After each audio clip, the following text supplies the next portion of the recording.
जी एक बात पूछूं? पूछो। आपकी कोई एक्स थी? नहीं नहीं, मेरे पास कोई एक्स नहीं थी।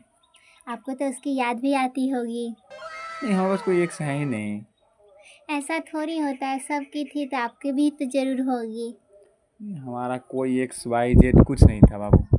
ये जी बताइए ना, क्या हो जाएगा, हम भी तो आपकी दोस्त ही है ना। नहीं, कोई था ही नहीं। ये जी बताइए ना। इतना जिद कर रही तो एक लड़की थी। उसका नाम क्या था? उसका नाम अनीसा था। अब देख तू, अनीसा। अब देख तू, अब तू गया बेटा, अब तू गया, देख तेरी औकात।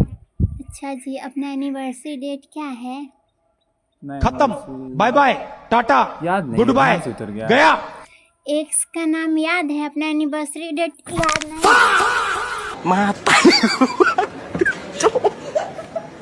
Mata nih gue, Pak.